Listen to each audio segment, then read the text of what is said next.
اور پھر آقا نے روتے روتے فرمایا کاش آج میری ماں زندہ ہوتی اور میں لوگوں کو نماز عشاء پڑھا رہا ہوتا اور اس میں سورہ فاتحہ کی تلاوت کر رہا ہوتا، پھر میری ماں کو میرے ساتھ کوئی کام یاد آ جاتا، میری ماں دروازے کی چلمن کو سرکا کے کہتی ابنی محمد، میرے بیٹے محمد میری بات سنو۔ فرمایا لوگو میں اپنی نماز توڑ کے پہلے ماں کی بات کو سن لیتا۔ یہ ماں ہے جس کی محبت کو مصطفیٰ کریم نے بھی محسوس کیا ہے۔ اونچی مسندوں پہ بیٹھنے کا وہ مزہ نہیں جو ماں کے قدموں میں بیٹھنے کا مزہ ہے۔ اور وہ کیا کہا تھا خورشید گیلانی نے، وہ کہتا ہے کہ 5 سٹار ہوٹلوں میں کھانا کھانے میں وہ لطف کہاں جو چولہے پہ پاس بیٹھ کے ماں کے ہاتھوں سے پکی ہوئی چپاتیاں کھانے میں مزہ ہے، اور عالی جناب حضرت صاحب اور اعلیٰ اور بھاری اور بھرکم لفظ سننے میں اور گارڈ آف آنر کا معائنہ کرنے میں وہ لذت کہاں ہے جو ماں کے اوئے ببلو کہنے کے اندر رکھا گیا ہے۔ ماں جب بولتی ہے تو اس کے لہجے میں جبریل بولتا ہے، ماں جب مسکرا کے دیکھ لیتی ہے تو لگتا ہے جنت کی ساری کلیاں کھل اٹھی ہیں۔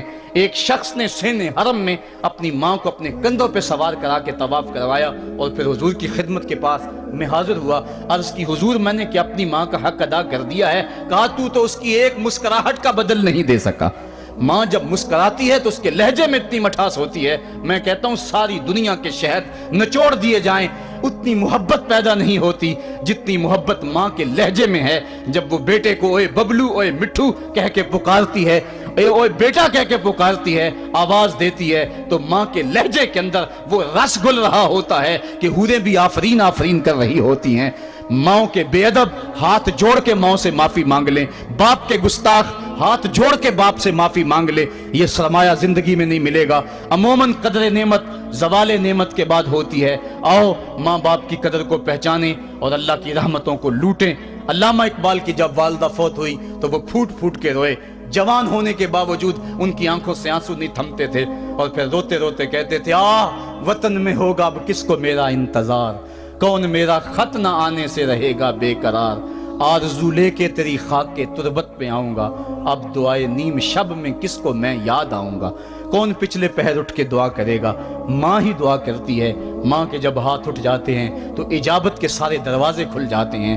ماں جب بولتی ہے اور دعا کے لیے ہاتھ اٹھا دیتی ہے، اللہ رحمت کے سارے دروازے کھول دیتا ہے اور قریب آ کے ماں کی فریاد کو سنتا ہے۔ ماں کی دعا جو اولاد کے حق میں ہے، مظلوم کی دعا اور مسافر کی دعا، حدیث میں آتا ہے یہ 3 دعائیں ایسی ہیں جو رد نہیں ہوتی۔ تو ماں کی دعائیں لیں، ان کی خدمت کریں اور والدین کی رضا چاہیں، اور اللہ کی ناراضگی والدین کی ناراضگی میں ہے۔ جس پہ والدین راضی ہو گئے سمجھ لو خدا اس پہ راضی ہو گیا، اور جس پہ والدین راضی نہیں ہیں چاہے وہ جتنے مرضی لمبے سجدے کرتا رہے، اس کا رب عرش کا رحمان اس پہ راضی نہیں ہو سکتا۔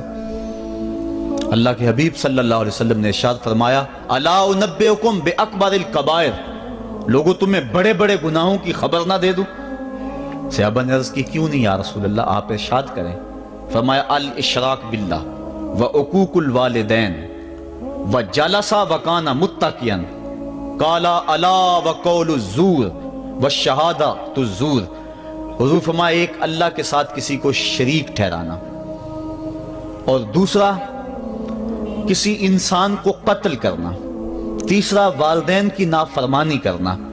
اور حضور اس موقع پہ ٹیک لگائے بیٹھے تھے، ٹیک چھوڑ کے آگے ہو گئے، وجلس وکان متکئا، آگے ہو گئے، اور حضور نے 3 مرتبہ اس بات کو کہا، اور پھر فرمایا اور جھوٹی گواہی دینا اور جھوٹی شہادت دینا۔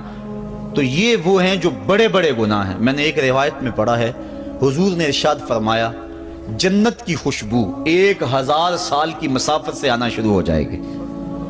جب لوگ جنت میں جائیں گے تو 1000 سال کی مسافت دور ہی ہوں گے کہ جنت کی خوشبو آنا شروع ہو جائے گی، لیکن 4 اشخاص ہیں جو جنت کی خوشبو نہیں پا سکیں گے۔ وہ کون کون سے ہیں؟ ایک قاطع الرحم، جو رشتہ داریاں توڑتا ہے، کبھی اس سے لڑائی، کبھی اس سے لڑائی، کبھی اس سے لڑائی، حالانکہ حکم ہے سل من قطعک وات من حرمک، جو تجھ سے تعلق توڑے تو اس سے تعلق جوڑ، جو تجھے محروم رکھے تو اس کی جھولیاں بھر دے۔ تو جو رشتہ داریوں کو توڑتا ہے، مقدس رشتوں کو پامال کرتا ہے، بلکہ والدین کے حوالے سے یہ بات بھی سن لیں، بعض اوقات والدہ اپنی بہن سے ناراض ہو جاتی ہے، باپ اپنے بھائیوں سے ناراض ہو جاتا ہے، تو اولاد کو کہتا ہے کہ نہ ملنا، اپنے جو ہے وہ چچا تائے سے نہ ملنا، ماں کہتی ہے اپنی خالہ سے نہ ملنا، تو اب کیا حکم ہے، ملے کہ نہ ملے؟ تو علماء نے اس پہ گفتگو فرمائی ہے کہ قطع رحمی حرام ہے، اور ماں قطع رحمی کا حکم دے رہی ہے، کہتی ہے، اور بندہ سوچتا ہے، بچہ سوچتا ہے کہ میری خالہ تو میری ماں کے پیچھے، میرے چچا میرے تائے تو میرے باپ کے پیچھے ہیں، جب باپ نہیں ملتا تو میرے کیا لگتے ہیں، جب ماں نہیں ملتی تو خالہ اور ماموں میرے کیا لگتے ہیں؟ تو وہ ماں کے پیچھے اور باپ کے پیچھے لگ کر ان عظیم رشتوں کو چھوڑ دیتا ہے، جبکہ لا طاعت المخلوق فی معصیت الخالق، خالق کی معصیت میں مخلوق کی اطاعت نہیں ہوگی۔ تو جو یہ چیزیں ہیں قطع رحمی نہیں کی جائے گی۔ علماء نے یہاں طریقہ یہ بیان کیا ہے کہ والدین سے چوری ملے تاکہ ان کا بھی دل نہ دکھے لیکن ان سے تعلق نہ توڑے، چونکہ قطع رحمی کے زمرے میں نہ آئے۔ تو 4 اشخاص ہیں قیامت کے دن جو جنت کی خوشبو بھی نہیں پائیں گے، ان میں سے قطع رحمی کرنے والا، دوسرا بوڑھا زانی، اور تیسرا تکبر کی وجہ سے ٹخنوں سے نیچے شلوار لٹکانے والا، اور چوتھا والدین کی نافرمانی کرنے والا۔ حضور فرمایا یہ 4 اشخاص ایسے ہیں کہ جو جنت کی خوشبو بھی نہیں پائیں گے۔ اور ایک اور 4 اشخاص کی کہانی سنو۔ حضور نے ارشاد فرمایا، اے عمر، اگر مجھے لوگوں کے سست ہو جانے کا ڈر نہ ہو تو میں تمہیں یہ بات کہوں کہ اس خبر کو جا کے گلی بازاروں میں بتا دو اور 4 اشخاص کی جنت کی گواہی دے دو کہ انہیں جنت میں جانے سے کوئی شے نہیں روک سکتی۔ عرض کی حضور کون کون؟ فرمایا ایک وہ عورت جس نے اپنی ساری محبتیں اپنے خامد پہ نچھاور کر دیں اور وہ اس حال میں مری کہ اس کا خامد اس پہ راضی تھا، جنت میں جانے سے اس کو کوئی شے نہیں روک سکتی۔ اور دوسرا وہ شخص جس کے بچے زیادہ ہیں، ذرائع آمدنی تھوڑے ہیں، لیکن اس نے اپنے بچوں کے پیٹ میں حرام کا لقمہ نہیں جانے دیا، محنت کرتا رہا، اوور ٹائم لگاتا رہا، مزدوری کرتا رہا اور اپنے بیٹوں کے لیے رزق حلال کی تلاش میں رہا۔ وہ بوڑھی کمر پہ بوریاں اٹھا اٹھا کے کام کرتا تھا اور اپنی کثیر اولاد کی پرورش کے لیے اس نے محنتیں بلی کی اور ان کو حرام کا لقمہ نہیں کھلایا۔ فرمایا قیامت کے دن اس کو بھی جنت میں جانے سے کوئی شے رکاوٹ نہیں پیدا کر سکتی۔ اور تیسرا حضور نے فرمایا وہ شخص کہ جو اپنے والدین کے ساتھ حسن سلوک کرے اور اس کے والدین اس پہ خوش ہوں، اس پہ راضی ہو جائیں۔ اور چوتھا وہ شخص کہ جس نے ایسی سچی توبہ کی کہ گناہوں کی طرف پلٹنا اس کے لیے اتنا مشکل تھا جس طرح جانور کے تھن سے نکلا ہوا دودھ واپس نہیں جا سکتا، وہ گناہوں کی دنیا میں دوبارہ نہیں جا سکتا۔ تو یہ فرمایا یہ 4 شخص ایسے ہیں عمر، اگر اس بات کا ڈر نہ ہو کہ لوگ سست پڑ جائیں گے تو ان 4 اشخاص کے بارے میں شہادت دے دو کہ یہ دنیا پہ چلتے پھرتے جنتی۔ تو ماں باپ کی خدمت کرنے والا، ماں باپ کو راضی رکھنے والا یقیناً اللہ کی نعمتوں کا حقدار ہے۔ وہ بدبخت ہیں بیٹے جو ماں باپ کو راضی نہیں رکھتے۔ اللہ کے حبیب صلی اللہ علیہ وسلم کی خدمت میں ایک شخص حاضر ہوا اور اس نے اذن جہاد طلب کیا، حضور میں جہاد پہ جانا چاہتا ہوں، مجھے اجازت مرحمت فرمائے۔ حضور نے فرمایا احیٌ والدا کا، کیا تیرے والدین زندہ ہیں؟ قالا نعم، عرض کی ہاں حضور میرے والدین زندہ ہیں۔ قالا ففیہما فجاہد، کہا جا ان کی خدمت کر، یہی تیرا جہاد ہے۔ ماں باپ کو بلکتا ہوا چھوڑ جائے اور آپ جہاد پہ چلا جائے، ماں فالج میں گری ہوئی ہے اور بیٹا تبلیغی گشت پہ چلا جائے، باپ تڑپ رہا ہے اور بیٹا پیر کی چوکھٹ پہ جھاڑو دیتا پھرے، اللہ راضی نہیں ہوگا۔ میں سچ کہتا ہوں، اپنے بھی خفا مجھ سے ہیں، بیگانے بھی ناخوش، کہ میں زہر حلال کو کبھی کہہ نہ سکا کند، بات وہی کہتا ہوں سمجھتا ہوں جسے حق، نئے ابلائی مسجد ہوں نئے تہذیب کا فرزند، محمد عربی صلی اللہ علیہ وسلم سے بڑا پیر کون ہو سکتا ہے؟ لیکن حضرت وہ ویسے کرنی نہیں آ رہے۔ آقا کریم اپنے بٹن کھولتے ہیں اور کرن کی طرف، یمن کی طرف رخ کر کے لمبی سانسیں لیتے ہیں اور کہا میں رحمان کی خوشبو پا رہا ہوں۔ ایک دن صحابہ نے پوچھا بندہ نواز جس کے لیے تڑپتے ہو، جس کی ٹھنڈی ہوائیں آپ کو آ رہی ہیں، وہ آپ کا بڑا پیار کرنے والا ہے؟ کہا ہاں میرے سے بڑی محبت کرتا ہے۔ تو کہا پھر اتنی محبت کرتا ہے تو یمن تو دور نہیں ہے، بلال حبش سے آ گیا، سلمان فارس سے آ گیا، سہیب روم سے آ گیا، اور وہ یہاں یمن سے نہیں آ سکا؟ فرمایا اس کی بوڑھی اور نابینا ماں ہے جس کی خدمت اس کو نہیں آنے دیتی۔ اللہ اکبر۔ اب حضرت اویس کرنی نہیں آئے لیکن خیر التابعین کہلائے، آئے نہیں لیکن حضور ان کی یاد میں تڑپ رہے ہیں۔ اللہ، بلکہ حضور نے فرمایا کہ کوئی جائے اویس بن عامر کو ملے، اور جب ملے تو اس کو کہنا میری امت کی بخشش کی دعا کرے۔ جو ماں باپ کی خدمت کرتا ہے اس سے ثابت ہوا اس کی دعائیں قبول ہوتی ہیں۔ میں نے ایک روایت میں پڑھا ہے کہ جو آدمی روزانہ اپنے والدین کے لیے دعا کرے، والدین زندہ ہوں تب بھی، والدین فوت ہو گئے ہوں تب بھی، یہ عادت بنا لے، روزانہ ماں باپ کے لیے دعا کرے، ساری زندگی اس کے رزق میں بے برکتی نہیں آئے گی، اللہ اس کو رزق کی فراوانی عطا کر دے گا۔ اور جو والدین کے لیے دعا نہیں کرتا اللہ تعالیٰ کی رحمتوں سے محروم ہو جاتا ہے۔ حضرت ابو ہریرہ رضی اللہ تعالیٰ عنہ جب بھی ہاتھ اٹھاتے تھے تو یہ دعا کرتے تھے، اللہم اغفر لابی ہریرہ ولأمی ولمن استغفر لہما، اے اللہ ابو ہریرہ کو بخش دے، حضرت ابو ہریرہ کی ماں کو بخش دے، اور قیامت تک جو ہم دونوں کے لیے بخشش کی دعا کرے اس کو بھی بخش دے۔ حضرت امام محمد بن سیرین ایک بزرگ ہوئے تابعی، جب بھی دعا کرتے تھے یہ دعا ضرور کرتے تھے، اے اللہ ابو ہریرہ کی بخشش کر دے۔ کسی نے کہا کہ تمہیں ابو ہریرہ رضی اللہ تعالیٰ عنہ ان کی ماں سے بڑی ہمدردی ہے، کہا ان سے جو ہمدردی ہونی ہے وہ تو ہونی ہے۔ انہوں نے کہا ہوا ہے اللہ ابو ہریرہ اور ان کی ماں کو بخش دے، جو ان کے لیے دعا کرے اس کو بھی بخش دے، تو میں دعا کر کے اپنی بخشش پکی کر رہا ہوں۔ تو والدین کے لیے دعا کرنا اللہ کی رحمت کو دعوت دینا ہے۔ تو فرمایا کہ جاؤ اویس بن عامر کو جانا اور جا کے اس کو میری امت کے لیے دعا کا کہنا۔ حضرت سیدنا عمر فاروق حضرت علی المرتضیٰ گئے، جا کے ڈھونڈا، تلاش کیا، اویس بن عامر ملے، حضور کا سلام کہا، بس پھوٹ پھوٹ کے رونے لگے، کہا بتاؤ میرے رسول کے لبوں پہ میرا نام کیسے آیا تھا، حضور میرا جب تذکرہ کرتے تھے کیسے کرتے تھے۔ یہ درد دیکھا تو بولے کہ کیا آپ اتنی محبت رکھتے ہیں تو پھر ملنے کیوں نہیں آئے حضور کو، اتنا جو پیار رکھتے ہیں تو زیارت کرنے کیوں نہیں آئے۔ تو حضرت اویس کرنی نے بات کے رخ کو بدلا، کہا تم نے میرے رسول کو دیکھا، تم نے میرے رسول کی زیارت کی ہے؟ کہا ہاں ہم تو صبح و شام وہاں رہے ہیں۔ کہا پھر بتاؤ حضور کے یہ ابرو جڑے ہوئے تھے یا کھلے ہوئے تھے؟ اب دونوں حیران ہو گئے، کہا تم نے تو دیکھا میں نے تو دیکھا نہیں، تم بتاؤ نا، پھر میں تو گیا نہیں، مجھے کہتے ہو گیا نہیں، تم بتاؤ حضور کے ابرو جڑے ہوئے تھے یا کھلے ہوئے تھے؟ حیران ہیں، کہا حضور آپ ہی بتلائیے۔ کہا کوئی دور سے دیکھتا تو جڑے ہوئے نظر آتے، قریب آ کے دیکھتا تو کھلے ہوئے نظر آتے۔ یہ وہ ہے جو ماں کی خدمت کرتا رہا اور حضور کے دربار میں حاضر نہیں ہو سکا، لیکن حاضری اس کی تھی، وہ جہاں بھی تھا وہ نبی کے قرب میں تھا۔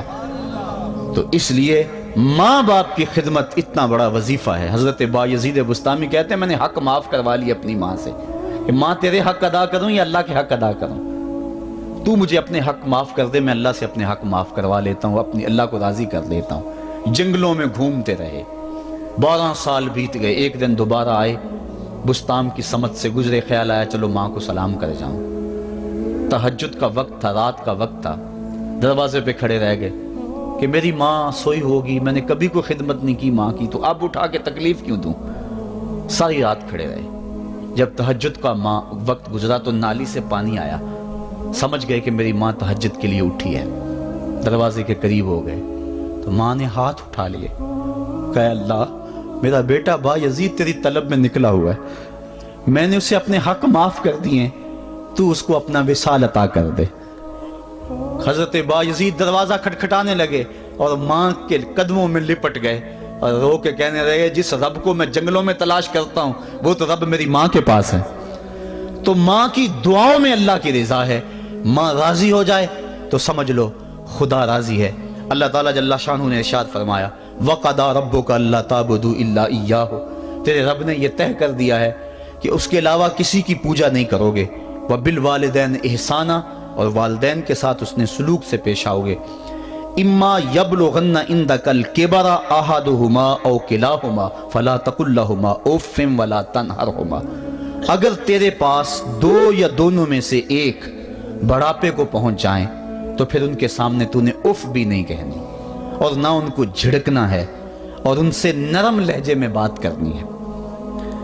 جب ماں باپ جوان ہوں، بچوں کی ضروریات پوری کر رہے ہیں، ان کے تعلیمی اخراجات اور ان کے معاشی سارے معاملات درست کر رہے ہوں، تو اس وقت تو والدین کی بچے تعظیم کرتے ہی ہیں۔ امتحان اس وقت شروع ہوتا ہے جب ماں باپ بوڑھے ہو جاتے ہیں اور چلنے پھرنے کی سخت بھی نہیں رہتی، صرف سانس کی ایک ڈوری لٹکی رہتی ہے، اور جس طرح بچہ اپنے بدن سے مکھی بھی نہیں اڑا سکتا تھا، اب یہ حالت ماں باپ پر آ گئی اور بچے کی طرح مزاج چڑچڑا ہو گیا۔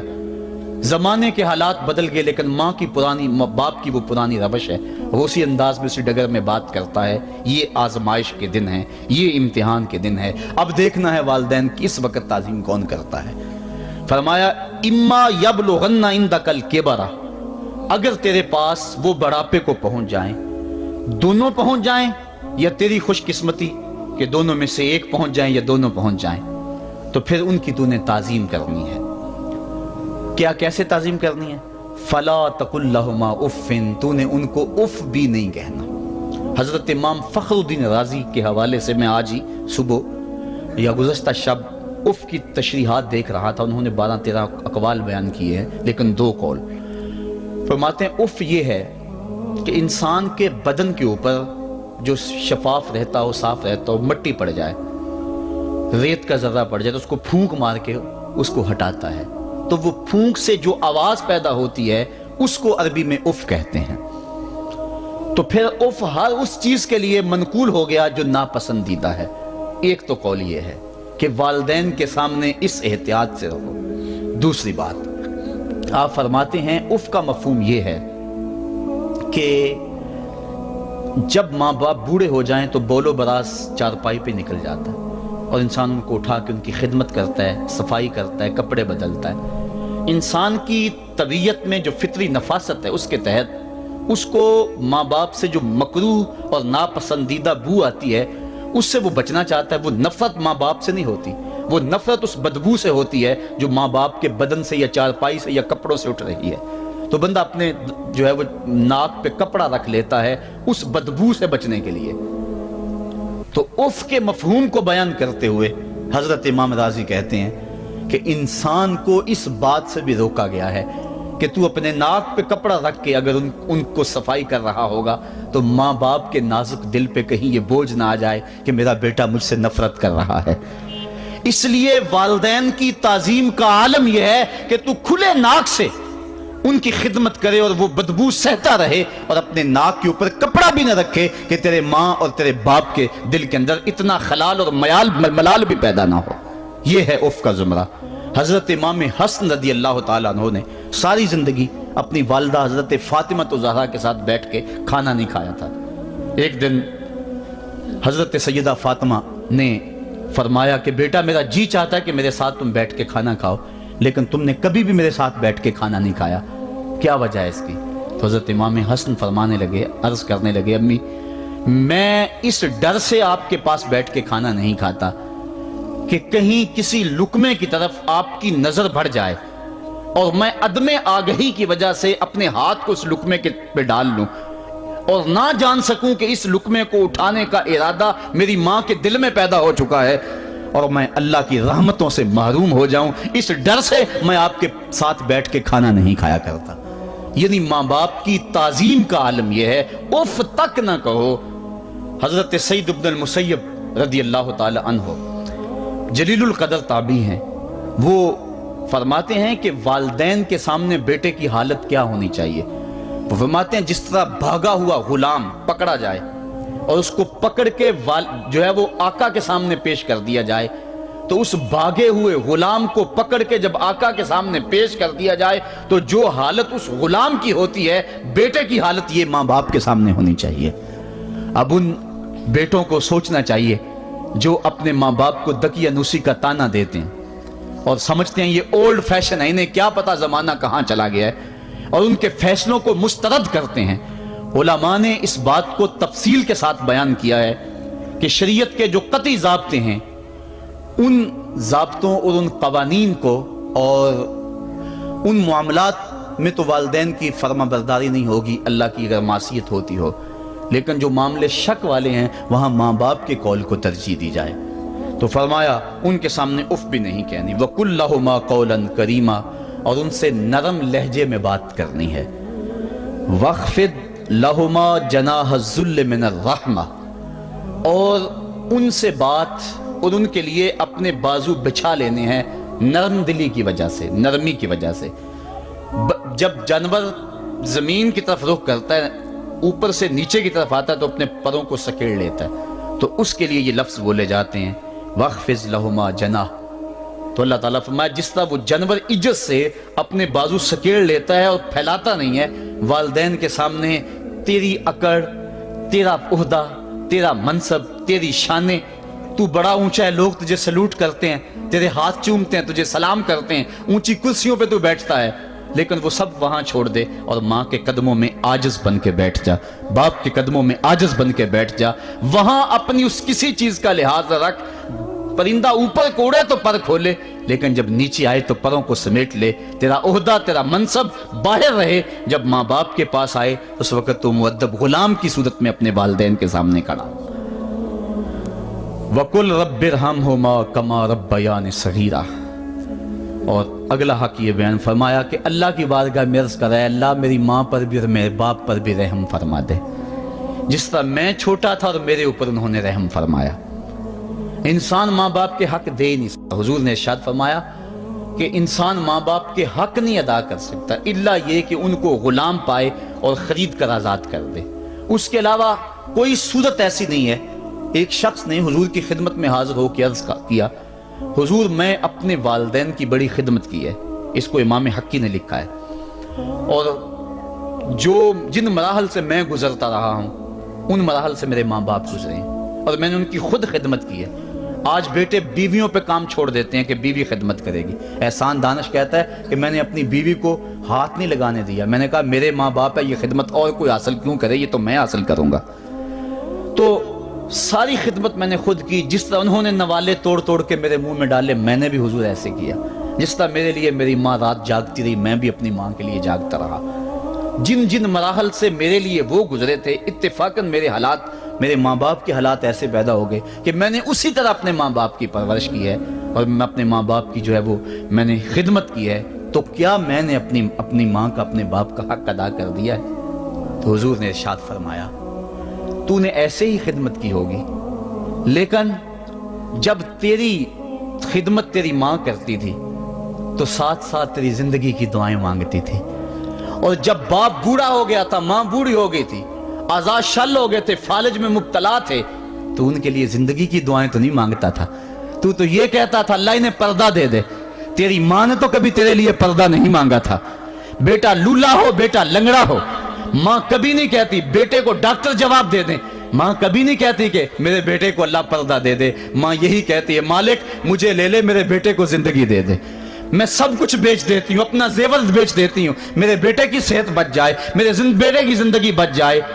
ماں کی موجودگی میں کوئی کہہ بھی نہیں سکتا، باپ کے لیے تو کہہ دے، ماں کے لیے تو کہہ دے بڑی تکلیف ہے تیرے باپ کو، بڑی تکلیف ہے تیری ماں کو، اللہ کرے اب پردہ ہی عطا کر دے۔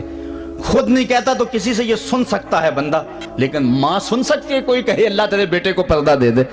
تو فرمایا جب وہ تیری خدمت کرتے تھے تو وہ تیری زندگی کی دعائیں مانگتے تھے، اور جب تو خدمت کرتا تھا تیرے دل میں ان کے پردے کی آرزو تھی۔ فرمایا تو جتنی مرضی خدمت کی ہے، ماں کی خدمت کا بدل کیسے ہو سکتا ہے؟ تو ماں باپ کی خدمت انسان کر ہی نہیں سکتا، تو پھر کیا کرے؟ عرض کرے اللہ میں تو خدمت نہیں کر سکتا، تو ان کے اوپر رحم فرما دے۔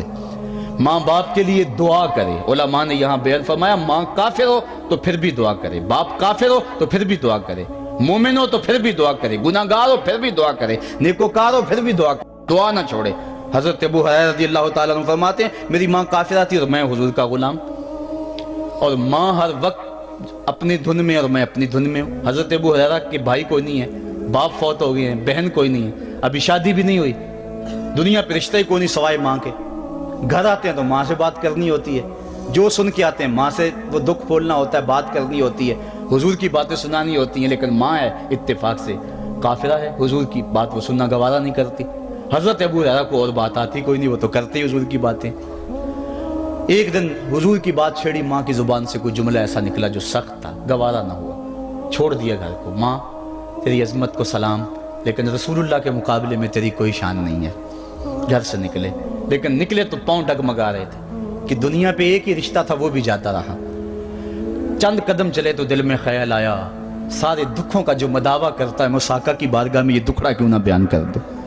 دریائے رحمت جوش میں تھا، وہ دلوں کی حالتیں بوجھ لینے والے آقا نے پوچھا ابو ہریرہ کیا ہے؟ عرض کی حضور میری ماں کی ہدایت کے لیے دعا کر دو۔ یہ کہا اور پھوٹ پھوٹ کے رونے لگے۔ حضور نے فوراً ہاتھ اٹھا دیے اور مسلم کے لفظ ہیں اللہم اہد ام ابی ہریرہ، اے اللہ ابو ہریرہ کی ماں کو ہدایت عطا کر دے۔ بس یہ بات سنی حضرت ابو ہریرہ کا چہرہ کھل اٹھا، اپنے گھر کو دوڑ لگا دی۔ کوئی رستے میں ملا، کہا ابو ہریرہ اتنی تیز تو تم کبھی نہیں دوڑتے تھے، آج کیا ہوا؟ اتنی تیز تیز کیوں دوڑ رہے ہو؟ کہا آج ہی تو دیکھنا چاہتا ہوں کہ گھر پہلے میں پہنچتا ہوں یا میرے آقا کی دعا پہلے پہنچتی ہے۔ حضرت ابو ہریرہ فرماتے ہیں جب میں گھر پہنچا تو دروازہ بند تھا، میں نے دستک دی، اندر سے آواز آئی بیٹا ٹھہرو میں آتی ہوں۔ کہا اس لہجے کو جان گیا، اس میں محمد کی بولی بول رہی ہے۔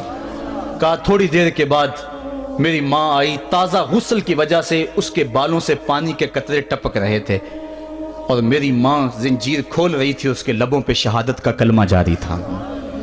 تو والدین کے لیے مغفرت کی دعا کرتے رہیں، والدین کی بخشش کی دعا کرتے رہیں۔ والدین جب دنیا پہ ہوتے ہیں تو اللہ کی رحمت کا گھنا سایہ ہوتے ہیں، لیکن جب دنیا سے چلے جاتے ہیں ان کی قبر سے بھی فیض ملتا ہے اور سکون اور طمانینت ملتی ہے۔ والدین فوت ہو جائیں تو ان کے حق ختم نہیں ہو جاتے، بلکہ حدیث میں آتا ہے 4 حق ایسے ہیں والدین کے جو مرنے کے بعد بھی اولاد کے ذمہ باقی رہتے ہیں۔ الصلاۃ، ان کے اوپر نماز جنازہ پڑھی جائے۔ دوسرا حق الاستغفار لہم، ان کے لیے بخشش کی دعا کرتے رہی جائے، مسلسل دعا کی جائے بخشش کی ان کے لیے۔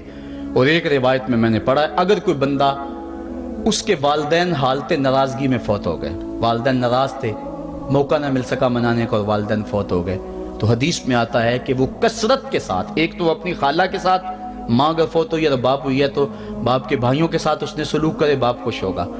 دوسرا کثرت کے ساتھ اپنے والد کے لیے استغفار، والدہ کے لیے استغفار کرتا رہے۔ جب کثرت سے استغفار ہوتا رہے گا تو اس کے والدین راضی ہوں گے، اللہ اس کے گناہ کو معاف فرما دے گا۔ دوسرا حق والدین کا یہ ہے استغفار لہم، ان کے لیے بخشش کی دعا کی جائے، حدیث میں آتے ہیں۔ تیسرا حق بر الاصدقاء، ماں کی سہیلیوں، بہنوں اور رشتہ داروں کے ساتھ، اور باپ کے دوستوں، بھائیوں اور رشتہ داروں کے ساتھ اس نے سلوک کیا جائے۔ اور چوتھا حق انجاز الوعد، وعدوں کو پورا کرنا، یعنی ماں نے یا باپ نے جو وعدے کیے ہوئے تھے، مسجد سے کوئی وعدہ تھا، مدرسے سے وعدہ تھا، کسی فلاحی تنظیم سے وعدہ تھا، کسی غریب سے اعانت کا وعدہ تھا، یا ان کا معمول تھا اعانت کرنے کا، تو جو ان کے معمولات ہیں اچھائی کے ان کو جاری رکھا جائے اور اس سلسلے کو باقی رکھا جائے۔ تو یہ 4 حق ایسے ہیں جو والدین کے مرنے کے بعد بھی اولاد کے ذمہ باقی رہتے ہیں۔ والدین اللہ کی بہت بڑی نعمت ہیں، جب یہ سایہ سر سے اٹھ جاتا ہے تو پھر پتہ چلتا ہے کتنا گھنا سایہ تھا۔ صاحبو، جن کے والدین زندہ ہیں وہ ان کی زندگی کو غنیمت سمجھے، اور جن کے والدین کا گھنا سایہ ان کے سر سے اٹھ گیا ہے وہ ان کے لیے استغفار اور کثرت دعا سے ان کی رضا حاصل کرنے کی کوشش کریں۔ اللہ تعالیٰ نے والدین کی رضا میں ہی اپنی رضا کو چھپا کے رکھا ہوا ہے، اور یہ والدین اتنا بڑا سرمایہ ہے، میں آپ حیثیت کیا رکھتے ہیں؟ خود امام الانبیاء صلی اللہ علیہ وآلہ وسلم نے والدین کی آرزو کی ہے۔ حدیث میں آتا ہے، امام سیوطی نے اس کو الحابل الفتاوی میں لکھا ہے، امام حیثمی نے بھی اس کو کنز الاموال میں لکھا ہے۔ ایک دن حضور نماز عشاء پڑھانے آئے، نماز عشاء پڑھانے کے لیے مصلی پہ کھڑے ہوئے، تا حد نظر صحابہ تھے، حضور کو دیکھ کر ادب سے کھڑے ہو گئے، بس آنکھیں چھلکنے لگی۔ پھر حضور نے روتے روتے کہا لو ادرکت والدی او احدہما، کاش آج میرے ماں باپ زندہ ہوتے یا ان میں سے کوئی ایک ہی زندہ ہوتا۔ انسان نے دکھوں کی زندگی گزاری ہو، بعد میں اللہ خوشحالیاں دے دے، تو انسان آرزو کرتا ہے کہ کاش آج میرے ماں باپ